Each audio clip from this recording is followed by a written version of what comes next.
আগামী 17 নভেম্বর শেখ হাসিনার মামলার রায়কে ঘিরে বাড়ছে কৌতূহল। বিশেষ করে রাজ সাক্ষ্য দেওয়া সাবেক আইজিপি আব্দুল্লাহ আল মামুনের ভাগ্য নিয়ে চলছে নানা জল্পনা।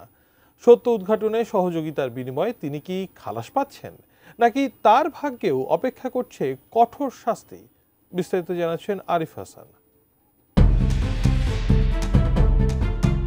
জুলাই আগস্টে সংঘটিত ব্যাপক গণহত্যার সময় পুলিশের সর্বোচ্চ পদে ছিলেন চৌধুরী আব্দুল্লাহ আল মামুন।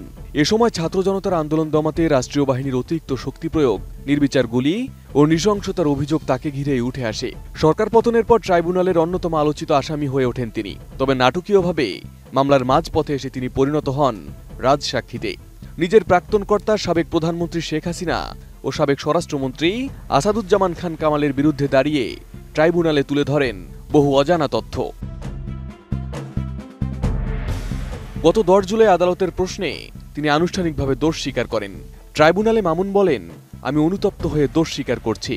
আমি স্বেচ্ছায় সত্য প্রকাশ করব। এ মামলার সঙ্গে সম্পর্কিত আমার জানা সব পরিস্থিতির কথা তুলে ধরব। নতুন বাংলাদেশ গড়তে এলো জুলফিকার স্টিল। জুলফিকার স্টিল, ইস্পাত দৃঢ় অঙ্গীকার।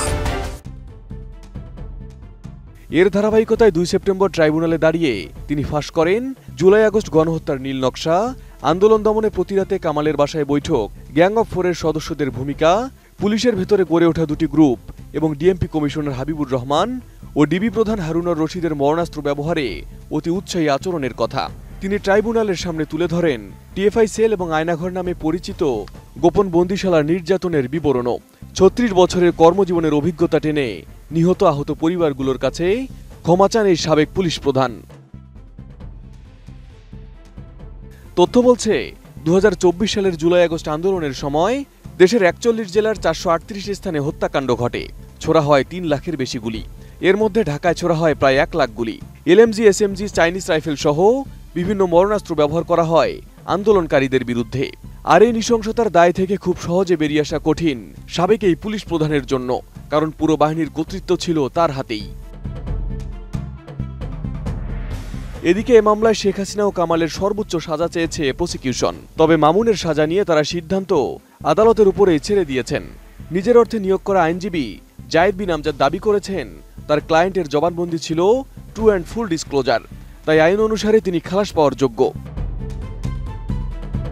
এদিকে আন্তর্জাতিক অপরাধ ট্রাইব্যুনাল আইন 1973-এর 15 ধারায় অ্যাপ্রুভারের বিধান থাকলেও পরিণতি সম্পর্কে সুস্পষ্ট উল্লেখ নেই। যদিও সিআরপিসিতে বলা আছে, যদি রাজসাক্ষী সম্পূর্ণ সত্য প্রকাশে আদালতকে সন্তুষ্ট করতে পারেন তাহলে তিনি একই টাল পেতে পারেন। আর এই যুক্তিতে মামুনের আইনজীবী মনে করছেন তিনি খালাস পাওয়ার সর্বোচ্চ সুযোগ রাখছেন।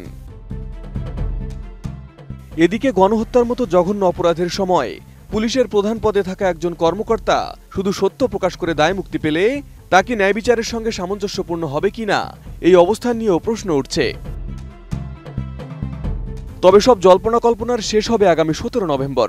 সেদিন শুধু শেখ হাসিনার নয়, সাবেক আইজিপি মামুনেরও ভবিষ্যৎ নির্ধারিত হবে।